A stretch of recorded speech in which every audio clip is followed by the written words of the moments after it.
Hello chère âme créative en évolution personnelle et aujourd'hui dans le cadre de la saison de l'abondance, j'ai le plaisir de recevoir Adeline Albrecht qui est coach en développement personnel et professionnel. Donc on a eu quelques petits soucis techniques tout à l'heure, donc je suis désolée pour le retard. Et aujourd'hui, dans le cadre de la saison de l'abondance, on va parler de la vision de l'abondance d'Adeline. Donc, coucou, un jour est une femme. Hello Adeline, ça y est, ça marche. Salut! Ouais, c'est vous cette fois. Ça va, tu m'entends Donc, bien? ouais, ça va. Je Ok, t'entends bien, je super. te vois bien. Est-ce que toi, tu m'entends bien? Nickel, c'est parfait. Bon, bah super. Donc, chère âme créative, toi qui nous regardes, n'hésite pas à poser tes questions tout au long de cette vidéo. Si jamais tu nous regardes en direct, on va faire remonter l'information au cours de cette vidéo. Si jamais tu nous regardes en replay, tu mets les commentaires juste en dessous, s'il te plaît, et on y répondra avec plaisir. Adeline, comment vas-tu? Ben, ça va bien. Le premier problème technique est surmonté et je crois qu'il n'y en a pas d'autre après. Donc, c'est une En étape de général, passé. voilà, c'est le plus difficile. Une fois qu'on est connecté, ça va.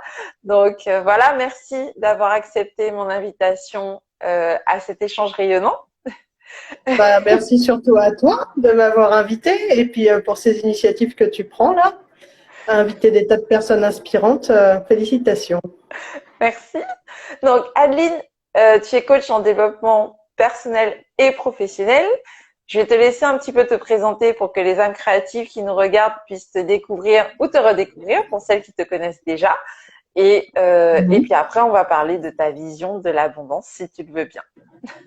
Ok, et du coup, je parle de mon parcours ou simplement de ce que je fais aujourd'hui? Tu peux parler de ce que tu veux, de ton parcours Ok, et de ce que tu fais. d'accord.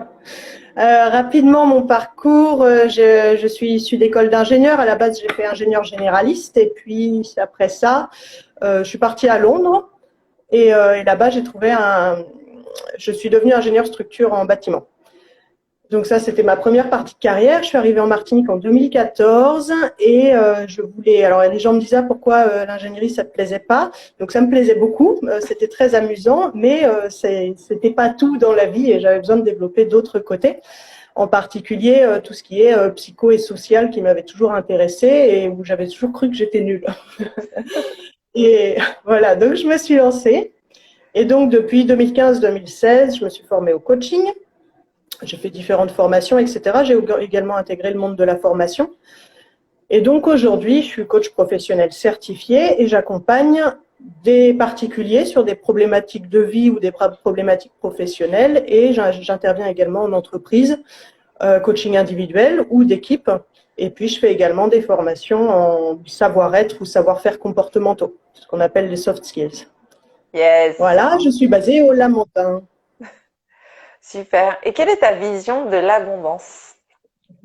Alors, j'ai failli refuser de faire ce live parce que le mot abondance ne me parle pas du tout.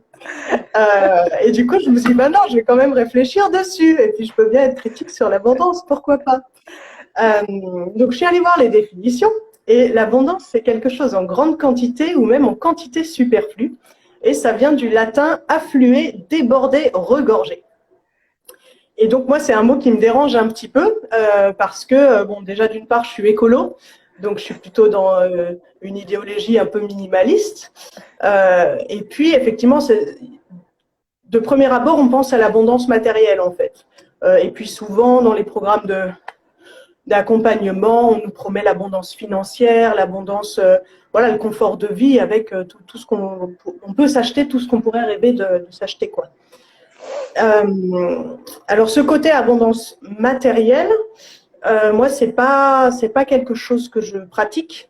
C'est-à-dire que pour moi, déjà, on a besoin de limites pour faire des choix. Je me suis toujours dit que si je gagnais un jour au loto, oui, oui, qu'est-ce que je ferais?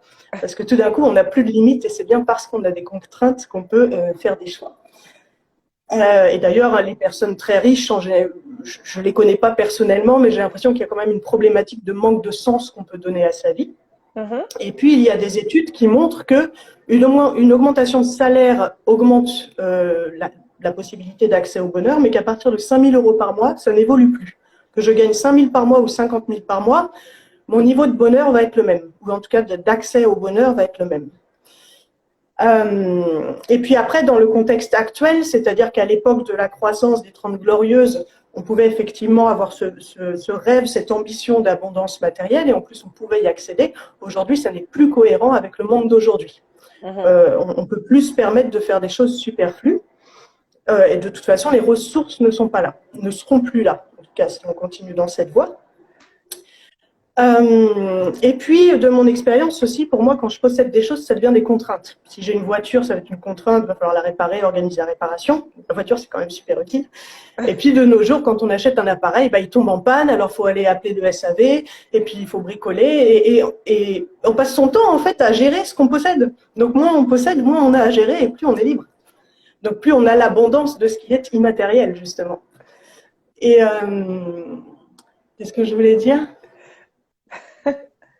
Alors, tu parlais de l'abondance matérielle et donc, du coup, tu commences à nous parler de l'abondance immatérielle, je suppose. Voilà. Donc, quand même, pour conclure, ne pas dire qu'on vit avec rien. Si on revient à la pyramide des besoins de Maslow, que les personnes qui s'intéressent un peu au développement personnel, je pense qu'elles ont l'habitude de voir ça. Ce qui compte quand même, c'est d'avoir les besoins, le premier niveau des besoins physiologiques, manger, boire, dormir, confort et sécurité. Et puis, une fois qu'on sonne à ces niveaux-là, effectivement, ça va plus être quelque chose qui nous accapare notre journée et notre attention. Et puis, c'est de là qu'on va effectivement avoir du temps, de l'énergie, du temps, de la disponibilité pour s'intéresser à des choses qui sont peut-être plus accomplissantes que le simple fait de survivre au jour le jour. Voilà. Et donc, l'abondance non matérielle. Donc là, ça pourrait être le temps, l'énergie, l'affection et également les compétences. Le temps, déjà, le temps, il y a beaucoup de personnes aujourd'hui qui manquent de temps. D'argent, je ne sais pas, mais en tout cas de temps, j'ai l'impression qu'il y a beaucoup de gens qui en manquent. Et finalement, le temps, au lieu d'être une ressource, devient une contrainte. On n'utilise plus le temps, on le gère. On gère la contrainte temporelle. Voilà. Donc l'idéal, ce serait d'avoir une vie où le temps est une ressource, finalement. Et si j'ai l'abondance de temps, bah, c'est génial. Ensuite, en termes d'énergie, en particulier l'énergie mentale, puisqu'on ici on est quand même dans du développement personnel. Une des choses qu'on améliore dans sa vie, c'est mieux gérer l'occupation de son mental. Si je rumine des idées alors que ça ne m'apporte pas de ruminer ces idées, c'est-à-dire que penser à des choses pour les régler, d'accord, mais penser à des choses alors que ça ne les règle pas, au bout d'un moment, c'est bien juste de la pollution et de la perte d'énergie mentale. Donc, il y a déjà cette gestion, effectivement, de mon énergie disponible et de ne pas la polluer. Et puis, la relation entre le corps et l'esprit, que dans nos sociétés, on ne met pas suffisamment en avant, mais mon énergie mentale va dépendre de ce que je fais aussi avec mon corps. Si j'entretiens mon corps, je vais avoir un moral déjà et un psychisme beaucoup plus résilient, beaucoup plus positif, beaucoup plus performant. Voilà pour les notions d'abondance matérielle et abondance non matérielle. En coaching, alors on ne le voit pas souvent, mais il y a ces notions de super réserve et de zéro parasitage, justement. Quand on parle d'une quantité de quelque chose, on va venir faire des changements dans sa vie pour se créer des super réserves. C'est-à-dire que si je sais que je dois faire 500 km en voiture, je ne vais pas mettre de l'essence dedans juste pour 500, je vais en mettre pour 700. Comme ça, j'ai une super réserve. S'il m'arrive quelque chose, bah, ce ne sera pas un problème. Et puis, le zéro parasitage, ça va être à l'image d'un tuyau d'arrosage qui aurait des trous. Donc, on va venir faire des exercices, on va observer son quotidien, on va repérer là où il y a des pertes et on va venir colmater les pertes. Donc, c'est super réserve et zéro parasitage. Il y a la notion… Alors, je suis désolée, les choses se listent un peu de manière séquentielle sans forcément être organisées les unes dans les autres. Il y a aussi l'abondance de l'affection, c'est-à-dire qu'en développement personnel, on va dire « Ah oui, mais ce qui est vraiment important dans la vie, c'est le lien avec les autres, etc. » Bon, il y a des personnes pour qui ce n'est pas le cas, mais c'est vrai qu'une partie du développement personnel va être comment je me change moi-même et comment j'interagis avec les gens pour me créer des moments de partage d'affection avec les gens. J'ai vu que ça buguait. Tu m'entends toujours? Oui, c'est d'accord. Et d'ailleurs, j'ai regardé quelques-uns de tes lives et l'autre jour, il y avait une dame qui parlait de quelqu'un qui ne pouvait pas participer à une fête parce qu'il fallait payer une certaine somme d'argent. Et donc, les autres lui avaient proposé de lui offrir et elle disait « Ah non, non ». Et elle disait bah, « C'est absurde parce qu'avec un certain principe, elle se prive d'autre chose ». Donc, effectivement, il y a cette notion de revoir ses croyances et ses principes pour que ça nous soit bénéfique pour nous et pour les autres. Parce qu'en me privant moi, je prive également les autres de ma présence. Peu que je sois une personne agréable. Donc, il y a aussi tout un travail à faire, effectivement, parce qu'on peut parfaitement améliorer ces relations. Je mets quand même un petit bémol, parce qu'il y a beaucoup d'infographies qui vont dire, oui, pour générer les hormones du bonheur, alors les hormones, je ne me souviens jamais des noms, je ne sais plus si c'est la dopamine ou autre chose, ou l'ocytocine, mais ils disent, et puis là, on a des petites infographies avec toutes les choses qui permettent de générer cette hormone. Et toutes ces choses-là nécessitent une autre personne. Ça va être le toucher tactile, ça va être, je ne sais plus, les moments de partage ou je ne sais quoi, mais ça implique toujours d'être en relation avec quelqu'un d'autre, relation intime ou très proche avec quelqu'un d'autre. Et quand je vois ces infographies, ça me fait toujours de la peine pour les personnes qui n'ont pas quelqu'un d'autre pour obtenir tout ça. Et donc, une fois, j'avais vu un article c'est Christophe André, c'est ça, le psychothérapeute qui vulgarise bien et qui est assez connu. Ah, c'est possible. Je suis pas très douée pour les noms. Je pense que c'est Christophe André qui s'appelle. Et lui, justement, à un moment, il avait fait un article là-dessus sur qu'on peut générer du plaisir autrement qu'avec les autres, ou en tout cas méfiance à cette culpabilisation. Parce que quand je vois qu'une infographie me dit de faire quelque chose où j'ai pas les moyens de le faire, parce que j'ai personne, ça augmente la tristesse, quoi, et la culpabilité. Ouais. Donc voilà, je veux quand même parler de ça, parce que j'aime pas trop cette injonction à être dans l'affection. Je lis mes notes. Hein. Mais vas-y, je t'en prie. Mais pendant ce temps-là, moi, je vais réagir sur ce que tu dis parce que je suis tout à fait d'accord avec toi. Le principe, même l'affection, en fait, l'affection n'inclut pas forcément quelqu'un d'autre. Et ce quelqu'un d'autre peut être aussi nous-mêmes, en fait. Parce que bien souvent, on a même en coaching, on a cette problématique de relation à soi. Et d'ailleurs, on va parler tout à l'heure de savoir être soi, mais il y a vraiment une relation d'être avec soi et de se porter de l'attention, de se porter de l'amour, de se porter du respect, parce que quand on pose ses limites, ben on se respecte aussi, parce que on reconnaît qu'on a des limites et on reconnaît soit qu'on a envie de les franchir, soit qu'on a envie qu'elles soient respectées. Donc selon moi, en tout cas, le toucher, ben on a une main, on a une autre partie du corps, on peut se toucher, on peut se parler correctement, on peut se parler de façon bénéfique, encourageante, comme on parlerait à un ami ou une personne qu'on aime beaucoup. Parce que on est déjà soi-même une personne avec qui on vit et avec qui on est collé H24 en fait. Donc selon moi, il y a aussi possibilité de créer du lien entre soi et soi. Donc merci d'avoir souligné cette injonction et qui est parfois incohérente parce que justement il y a des personnes qui sont bien, qui se sentent bien quand elles sont entourées d'autres personnes, mais qui se sentent pas bien quand elles sont toutes seules. Et il y a aussi d'autres personnes qui se sentent pas bien quand il y a du monde autour, parce que justement il y a un manque de connexion entre soi et soi qui permet ensuite de connecter avec les autres, selon moi.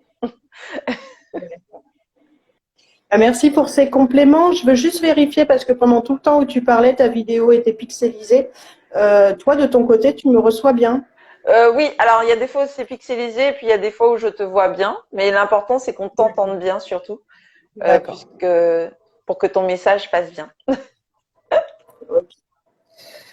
Alors toujours dans l'exploration de la notion d'abondance, alors il y a une étude qui est sortie de psychologues dernièrement dans une revue américaine. J'ai lu un article qui résumait cette étude. Où, d'après eux, le bonheur, d'après leur étude, le bonheur, c'est quand on a une vie riche en expériences. Donc, c'est pas forcément quand qu'on a beaucoup de plaisir, etc. Le bonheur on peut y accéder tout en ayant des souffrances dans sa vie. Et ce qui compte, c'est la richesse en expérience. Et du coup, ce mot une vie psychologiquement riche, Alors déjà, ça correspondait tout à fait à l'idée que j'en avais avant, mais justement, là, il y avait une étude qui venait me conforter dans ma croyance. Et donc là, pour le coup, effectivement, une abondance d'expérience, pour moi, je trouve que ça a beaucoup de sens. Puisque, ah oui, j'ai écrit la seule chose que l'on gagne sans risquer de la perdre est l'expérience. Parce que moi, j'ai remarqué, hein, quand je possède quelque chose, bah, tout d'un coup, j'ai peur de le perdre. Et finalement, l'expérience, c'est un investissement où on est sûr de ne pas pouvoir le perdre, sauf un accident cérébral. Mais a priori, toute expérience vécue est acquise. Et ensuite, je voudrais également partager, alors c'était Idrissa Berkane qui avait lancé cette idée, je ne sais pas s'il est l'initiateur, mais c'est la connaissance. C'est-à-dire que si je partage ma connaissance avec quelqu'un, c'est pas divisé par deux, c'est multiplié par deux. Ça ne peut qu'augmenter la connaissance. Donc ça, c'est aussi intéressant quand on parle d'abondance et puis qu'on aime la connaissance. Et puis enfin, l'autre chose, c'est que le développement personnel, c'est un travail un peu perpétuel. C'est-à-dire qu'on on se dit, je vais atteindre le bonheur, je vais atteindre l'abondance. Mais finalement, c'est assez fluctuant dans la vie. On va avoir des moments où on va avoir cette sensation d'être dans l'abondance. Et puis après, ça va passer, les conditions vont changer, etc. On va soi-même changer.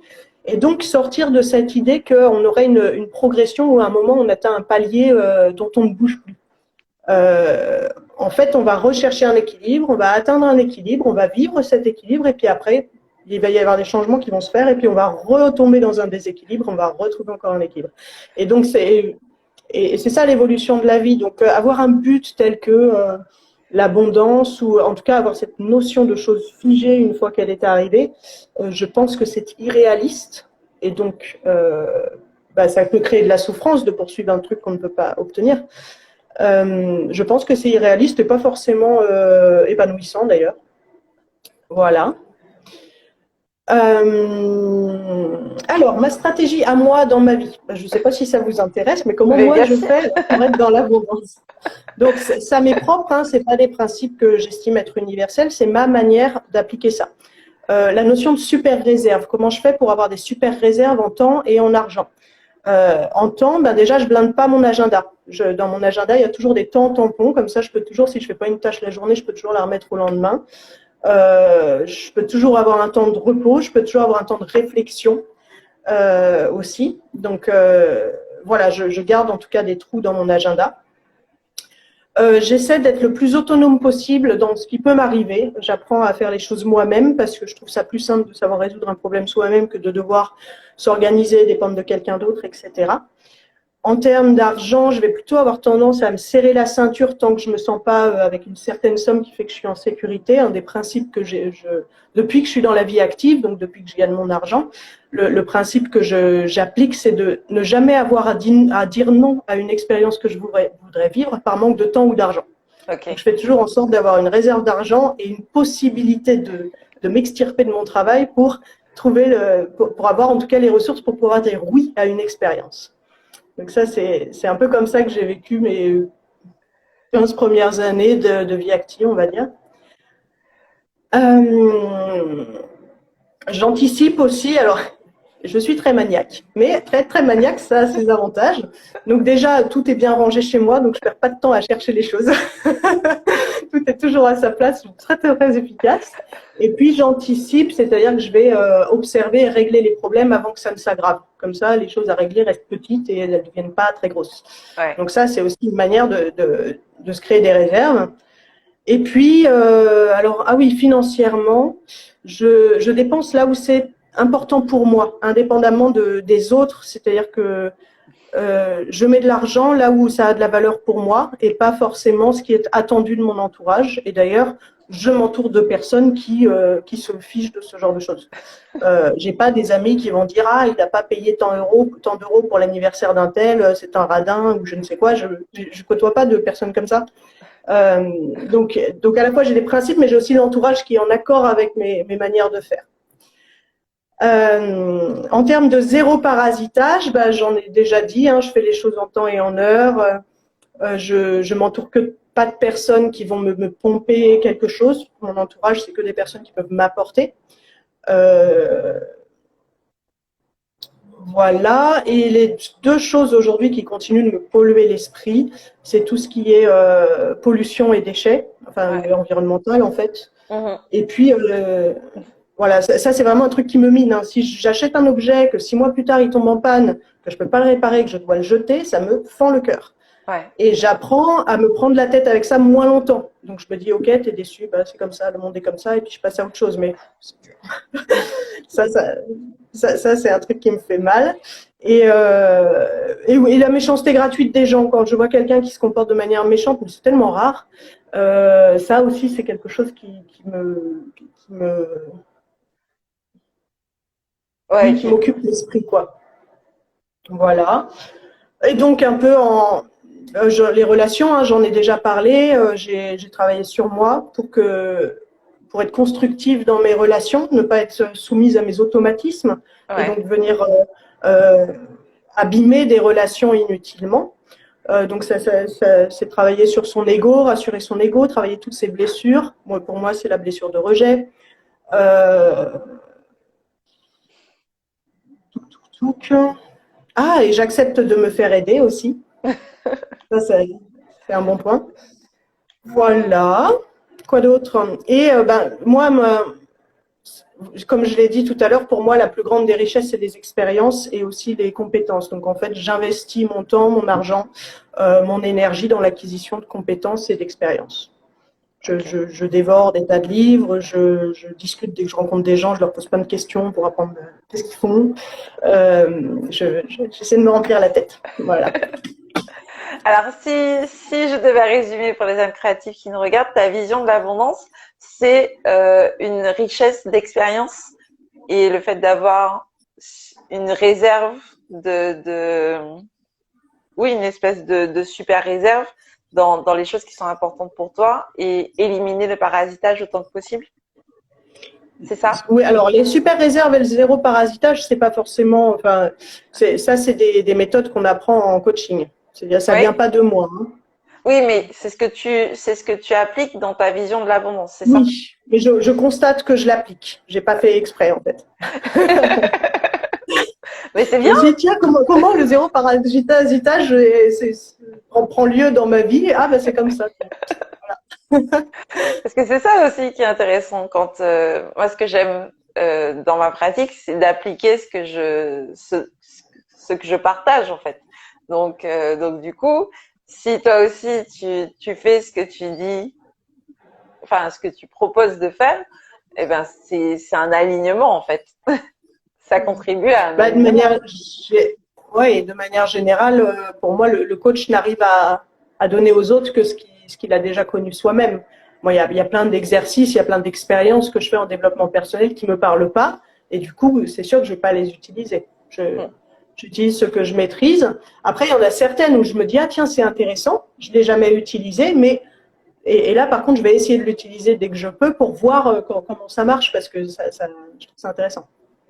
Enfin, ça me parle en tout cas. Ouais. Merci beaucoup Adeline. Alors, quel est on a parlé un petit peu de ce que tu fais. Tu fais aussi pas mal de formations sur ton Mhm. site AA Coaching, c'est bien ça? AA coach. AA Coach, AA-coach, ouais. ouais. Tu fais pas mal de formations et il y a une notion que je trouve vraiment très belle que tu partages, c'est le savoir être soi. Et j'aimerais que tu nous en parles un petit peu, s'il te plaît. Alors ça, c'est l'intitulé d'une formation que j'avais fait pour des personnes donc, qui allaient être destinées à travailler en entreprise. Donc en fait, ce qu'on m'avait demandé, c'était une formation sur le savoir-être en entreprise. Et Mhm, moi, j'ai voulu dire le savoir-être soi en entreprise, parce que souvent en formation, même dans la vie, hein, les gens ont l'impression qu'ils doivent copier un comportement. Ils se disent, tiens, c'est quoi les codes et ils se forcent à être des personnes qui sont pas, à avoir des comportements qu'ils ne sont pas. mhm, Moi, personnellement, dans ma vie, j'ai toujours réussi professionnellement en étant moi-même.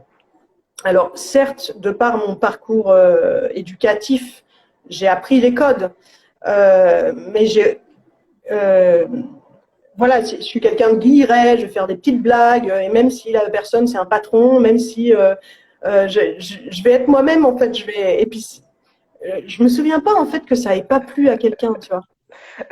Et Et donc, il y avait cette notion de savoir-être soi en entreprise, où il y avait une réflexion sur quel est le cadre de l'entreprise, en fait, avec quoi les entreprises sont en interaction, comment elles font pour gagner de l'argent, combien je coûte à l'entreprise quand elle me paye tous les jours. Il y avait des notions comme ça. Mais après, comment je réponds à ça? Je peux très bien y répondre et fournir le travail tout en étant moi-même. Oui, bien sûr. Donc pour moi, c'était ça qui était important parce que je sais que je ne serais pas heureuse dans une entreprise où tout le monde joue un rôle. Ouais. Je ne serais vraiment pas heureuse là-dedans. Voilà. Je ne sais pas si ça répond à ta curiosité sur ce savoir-être soi. Oui, alors est-ce que c'est une formation que tu fais toujours? Ou est-ce que c'était une formation là, c'était en ponctuelle? réponse à une commande. Mais Ouais. en fait, les formations que je conçois, c'est en réponse à des commandes. Hein. Les thèmes vont un peu toujours être les mêmes, mais les formats sont différents. Le cadre, ces apprenants, est-ce qu'ils sont plutôt demandeurs d'emploi? Est-ce qu'ils sont en train de travailler pour obtenir un certain diplôme, etc. Le cadre va être différent. Donc, je fais tout est toujours adapté à la demande. Et tu travailles principalement avec les Enfin non, tu m'as dit que tu travaillais aussi avec les particuliers. Comment ça se passe pour les créatifs qui nous regardent là et qui auraient envie de travailler avec toi? Comment se déroule une prise de contact avec toi? Qu'est-ce que tu leur proposes comme accompagnement, comme formation, comme coaching, en fonction, puisque tu fais de la formation et tu fais du coaching. Donc voilà, explique-nous un petit peu, s'il te plaît. Alors, ma manière de faire, elle varie et elle s'adapte au fur et à mesure de mon expérience. Mais maintenant, depuis quelques mois, je propose soit une séance ponctuelle, parce qu'en fait, il y a beaucoup de gens qui sont venus me voir une seule fois et puis qui sont pas revenus. Et alors, j'ai pas toujours le retour d'expérience, mais je pense que parmi ces gens, il y en a une bonne partie, en fait, où en une séance, ils se sont juste dit, mais alors, soit j'ai pas de problème, soit ils l'ont résolu, mais ils se sont pas rendus compte. Enfin, voilà, ils ressortent de là et puis finalement, ça a changé et puis ils se disent, mais pourquoi j'irais prendre des rendez-vous alors que j'ai pas de problème? Je pense qu'une partie, c'était ça. Donc, j'ai décidé de faire cette séance ponctuelle pour qu'une personne vienne, explore une problématique, un peu comme on fait en hypnose. Hein. Il y a les hypnothérapeutes, les personnes viennent prendre une séance. Alors, il ne faut pas généraliser. Il y a peut-être des hypnothérapeutes qui me regardent et qui me disent que je raconte n'importe quoi. Je connais des hypnothérapeutes qui font une séance quand le patient appelle pour traiter une problématique. Et après, en fonction de comment ça se passe, on en fait d'autres. Et donc, finalement, je vois le coaching maintenant un peu comme ça, qui correspond pas forcément à ce qu'on nous apprend à l'école. Donc, ça reste encore empirique. J'essaie de comprendre quelle est ma pratique. Je suis encore sur ce travail-là et je le serai toujours. Donc, une séance, ou bien maintenant, je propose le pack de 6 séances qui permet de vraiment formaliser un objectif, de se donner le temps de l'atteindre et puis de prendre soin de clôturer le coaching. Okay. Ce pack-là me permet à moi d'assurer qu'il y a une clôture du coaching où on revient sur j'ai résolu mon problème, mais comment je m'y suis pris en fait. Okay. Et cette étape-là est très importante parce que le but du coaching, c'est que la personne soit autonome pour régler un problème similaire plus tard. Et puis pour qu'elle apprenne comment la stratégie qu'elle a mise en place et qu'elle soit capable de la refaire. Ouais. Enfin, donc, c'est pas forcément passif. Ça, c'est sur ce que je propose pour les particuliers. Alors, je sais plus si tu avais posé la question, mais à quoi ça ressemble, du coup, c'est ça? C'est quoi la question? La question, c'est ce que tu es en train de nous dire, là. C'est un petit peu comment est-ce qu'on te contacte? Comment est-ce que ça se passe? Est-ce qu'il y a une séance? Est-ce qu'il y a plusieurs séances? Donc, du coup, vu qu'il y a un pack de 6 séances, est-ce que quand on vient pour une séance et qu'on se rend compte qu'on a besoin de plusieurs séances, on bascule? Ou est-ce qu'on doit prendre une séance puis 6 séances? Ah non, la première peut être prise dans le pack de 6. Ça après, c'est des petits détails, c'est en fonction. Je propose ce cadre-là, mais on garde la flexibilité. Et les entreprises, du coup, elles te contactent comment? Par téléphone ou par email. Ouais, et quand elles ont une problématique déjà définie? Alors oui, en général, une entreprise, quand elle cherche un coach, c'est parce qu'elle a un projet. Elle sait qu'elle veut faire coacher une certaine personne ou elle sait qu'elle veut faire coacher une certaine équipe. Okay. Après, dans un premier temps, je vais rencontrer le dirigeant ou le responsable des ressources humaines, le prescripteur du coaching. Ce qui est différent entre le particulier et le coaching en entreprise, c'est qu'avec le particulier, il n'y a que 2 parties dans le contrat, il y a le coach et le client. Et alors qu'en entreprise, il y a le coach, la personne qui prescrit le coaching et le client du coaching. Donc, en fait, on est trois entités qui contractent ensemble. Contractualisent, je ne sais pas comment on dit. Contractualisent. Ensemble. Ouais. Et donc là, à partir de là, il y a une complexité supplémentaire qui se met en place. De la même manière, si on coach un adolescent, est-ce que l'adolescent est là à sa propre demande ou est-ce qu'il est là à la demande des parents? Les parents viennent avec une certaine attente. Je veux que vous transformiez mon adolescent pour qu'il soit comme ci, comme ça. Mais le coaching ne fonctionne pas si le bénéficiaire du coaching n'est pas volontaire et on ne peut qu'atteindre ce que lui est OK pour y aller. Donc, la déontologie du coaching, c'est de s'assurer que la demande vient bien de la personne coachée. Ouais. De la même manière, qu'est-ce que ça peut être? Oui, parfois, même indépendamment des parents-enfants, on peut aussi avoir un client qui vient parce que ses proches lui ont dit de venir. Parce que sa femme lui a dit tu devrais aller voir un coach, etc. Donc, il vient pour faire plaisir à l'autre, mais en fait, il ne sait pas trop pourquoi il est là, quoi. Donc, dans ces cas-là, il y a le fait d'expliciter ça, de dire écoutez, moi, je ne peux pas travailler avec vous à la demande de quelqu'un d'autre. Par contre, maintenant que vous êtes là et maintenant que vous êtes dans ce processus-là, comment voulez-vous vous l'approprier? Et là, donc, la personne, elle peut avoir cette réflexion de se dire ah bah tiens, je vais saisir cette chance de changer. Et sinon, elle peut aussi dire non, en fait, j'ai pas l'intention. Oui, parce que le coaching, ça reste une démarche volontaire et surtout responsable de la personne qui se fait coacher. Ouais. Volontaire, c'est hyper important. Et on peut avoir ces mécanismes de personnes qui vont venir pour qu'on les fasse changer alors qu'elles restent passives, ou bien pour venir prouver qu'elles ne peuvent pas changer. Tu vois bien, je suis allée voir des psys, je suis allée voir des coachs, j'ai fait ci, j'ai fait ça, j'ai toujours pas changé. Ça prouve bien que je ne peux pas changer. Donc ça peut, il y a tous ces biais et ces travers auxquels nous on est sensibilisés et sur lesquels on doit être prudent. Ça ne veut pas dire qu'on va forcément toujours les détecter, mais on doit être prudent sur ces choses-là. Exactement. Et tu nous reçois en présentiel ou tu nous reçois en présentiel et en distanciel ou que en distanciel? Les deux. C'est selon où est la personne, selon voilà, la distance, les embouteillages, ce qu'elle a envie. Il y a des personnes qui pensent qu'en distanciel, c'est pas possible, il faut vraiment être en présentiel. Après, c'est vrai que je ne vais pas forcément être en capacité de dérouler soit les mêmes outils ou soit les outils soit de la même manière, selon si on est en distanciel ou en présentiel. Oui. Après, même en distanciel, les séances restent efficaces. Puisque, comme tu adaptes les outils, ça permet d'avancer sur le travail et d'avancer surtout vers l'objectif qu'on s'est fixé. C'est ça. Donc, voilà. Et en quoi est-ce que, selon toi, l'accompagnement que tu proposes ou les types d'accompagnement que tu proposes nous permettent d'être davantage dans l'abondance?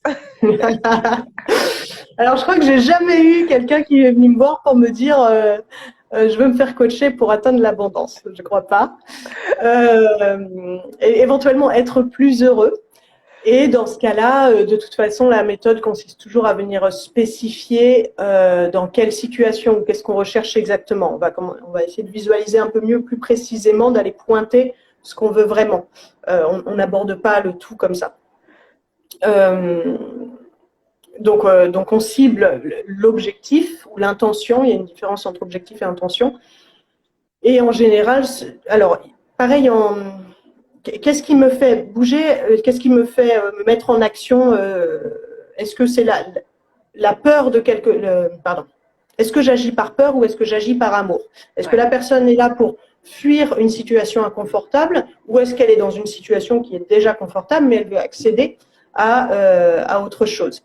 Et donc, il y a un peu ces deux choses-là. Et puis, donc, en général, c'est qu'il va y avoir des obstacles, des freins. Il va falloir apprendre des nouvelles manières de faire les choses, des nouvelles manières de penser pour pouvoir accéder à ce qu'on souhaite. Donc, c'est ça qu'on va venir travailler. Et après, c'est vraiment au cas par cas. En termes d'outils, pour moi, ça peut se résumer en trois choses, les outils. Il y a d'une part le conversationnel, on discute, donc c'est un peu ce que j'appelle le cognitif ou le mental, c'est-à-dire que je vais venir remettre en question mes croyances, enfin mettre à jour ma manière de penser et de fonctionner qui fait que j'y arrive pas, remettre ça en question et trouver quelque chose qui est à la fois plus vrai et plus aidant. Ça, c'est du mental, mais c'est pas forcément suffisant pour intégrer vraiment en profondeur. Et après, il y a d'autres outils qui permettent de plus ressentir ou de théâtraliser ou d'objectifier les concepts. Et au final, il y a des transformations qui se font, on ne comprend pas toujours tout, on ne sait pas qu'est-ce qui se passe, mais il s'est passé une différence. Et souvent, ça, c'est un peu plus ancré en profondeur comme changement. Donc, il y a ces deux pans-là. Et puis, en coaching, je vais toujours m'attacher à donner du travail à la maison. Une personne, quand elle sort d'une séance, elle ressort avec des actions, des choses à mettre en œuvre. Donc, ça, c'est aussi une autre part du travail. Il y a aussi certaines choses que je vais faire à la maison parce que j'estime qu'il n'y a pas forcément besoin d'être accompagné pour faire ce travail de réflexion sur soi, de connaissance de soi. Et puis de Donc toute voilà, façon, c'est les trois types de… Oui, ouais. vas-y. Si ça s'inscrit dans un programme de plusieurs séances, on peut faire le débrief de ce qui s'est passé seul à la prochaine séance, en fait.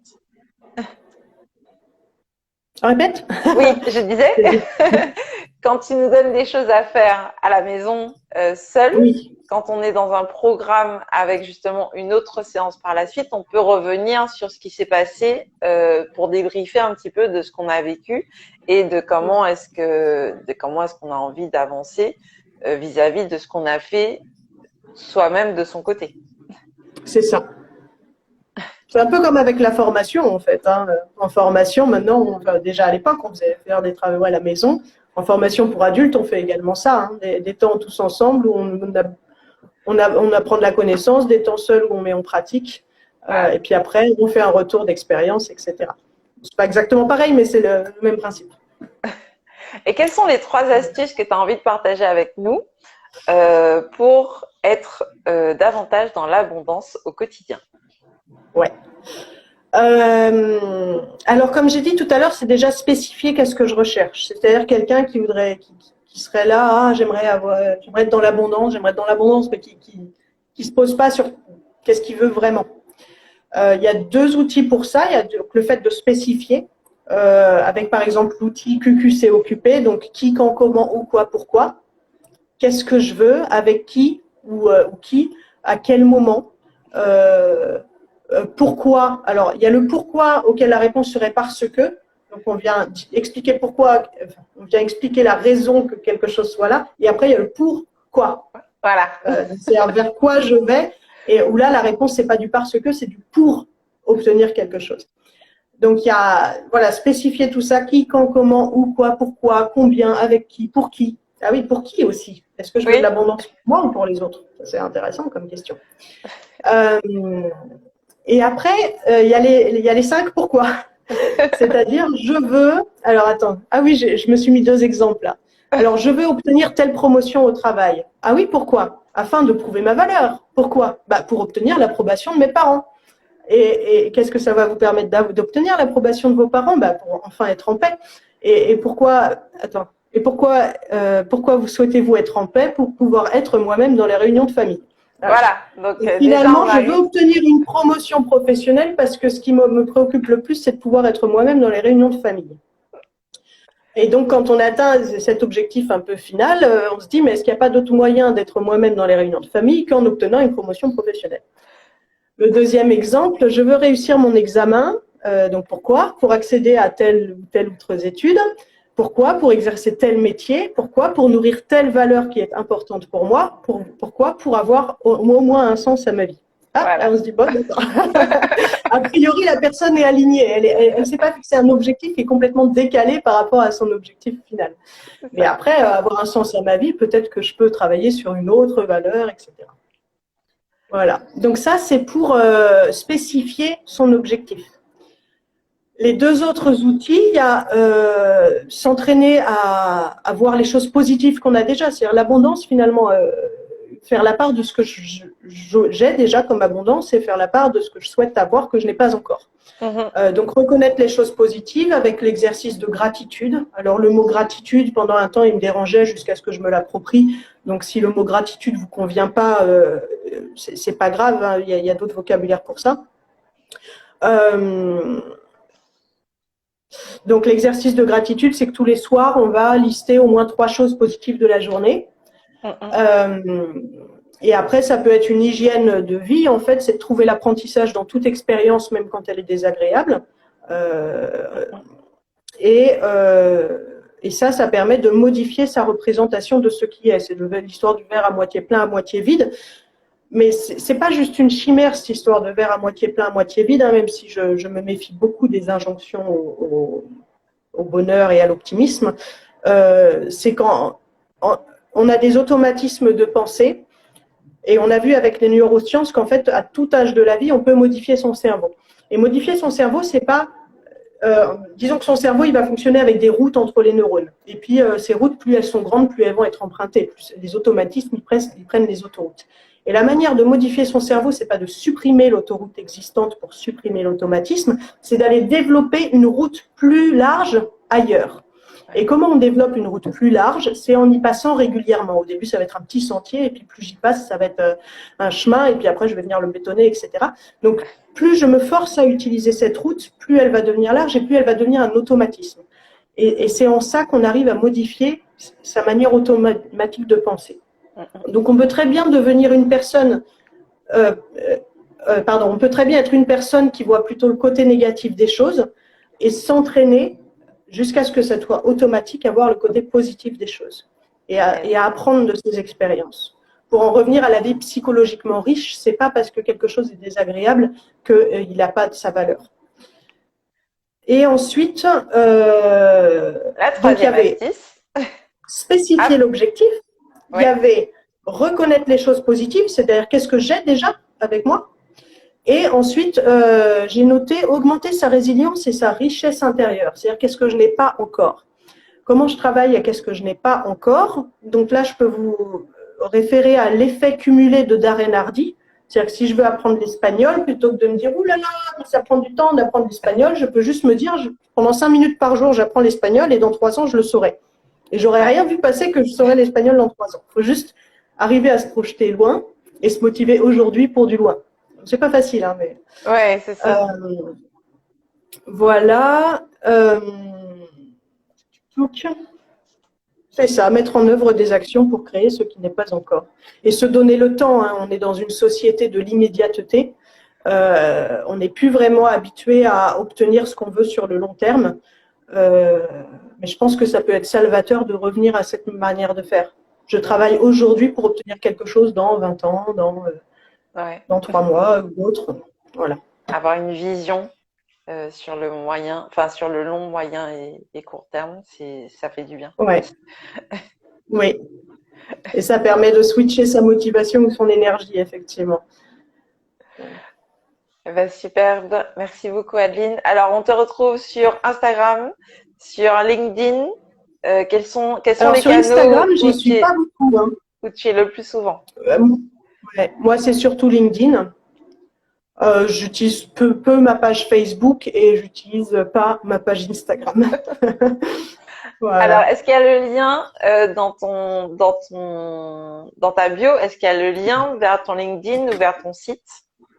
Oui. Sur ta page Instagram? Oui, si on va me chercher sur Instagram, on va pouvoir être renvoyé sur mon site internet, aa-coach.com. Okay, et de là, on a toutes les infos pour voir un peu ce que je fais, pour me contacter, etc.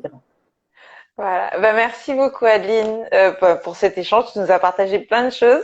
J'aime bien la diversité des points de vue. J'adore ça. Pour moi, ça contribue justement à la richesse du débat, de la vision, parce que chaque vision, ça permet de construire l'objet en 3D ou en 5D. Et franchement, moi, je trouve ça génial. Donc, je te remercie beaucoup d'avoir accepté mon invitation. Merci à toi aussi, cher âme créative, de nous avoir suivis tout au long de cet échange rayonnant. N'hésitez pas à partager si jamais vous pensez que ça peut être bénéfique à votre entourage. C'est full gratuit, alors profitez-en.